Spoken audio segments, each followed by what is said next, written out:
இருக்கீங்க? எல்லோரும் நல்லா இருக்கணும்னு கடவுளை பிரார்த்தனை பண்ணிப்போம். இன்றைக்கி டிஃபனுக்கு தோசைக்கு வந்து கத்திரிக்காயும் தக்காளியும் போட்டு கடையிறோம். ஆயிட்டும்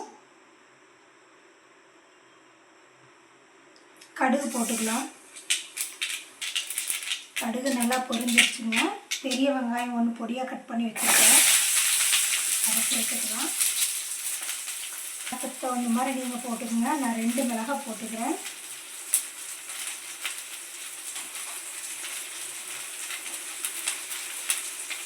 இப்போது கருவேப்பிலை போட்டு நல்லா வதக்கிக்கிறாங்க.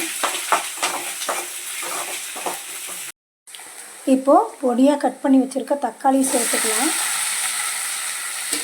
பெரிய பழமாக 1 பழம் எடுத்துருக்கேன். 3 பேர் சாப்பிட்ற அளவுக்கு தேவையான சட்னி இப்போ பண்ண போகிறோம்.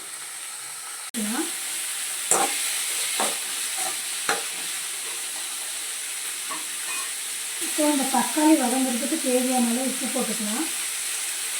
வதங்கிட்டு இருக்கும்போது சாம்பார் தூள் கொஞ்சம் சேர்த்துக்கலாம். உங்களுக்கு வந்து குழம்பு மிளகாய் பொடி இருந்தாலும் சேர்த்துக்கோங்க. காரத்துக்கு தேவையான அளவு போட்டுக்கோங்க. காரம் எவ்வளோ தேவையோ அவ்வளோ சேர்த்துக்கோங்க. அது எல்லாத்தையுமே நல்லா வதக்கிக்கலாம். எடுத்து தண்ணியில் நல்லா பொடி பொடியாக அரிஞ்சு வச்சுருக்கிறோங்க. இந்த கத்திரிக்காயை இப்போ சேர்த்துக்கலாம்.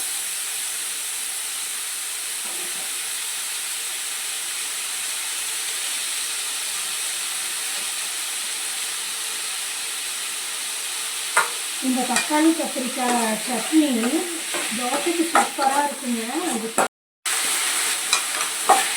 நல்லா கரைச்சி விட்டு கொஞ்சம் வதங்கின உடனே தேவையான அளவு தண்ணி ஊற்றிக்கலாங்க.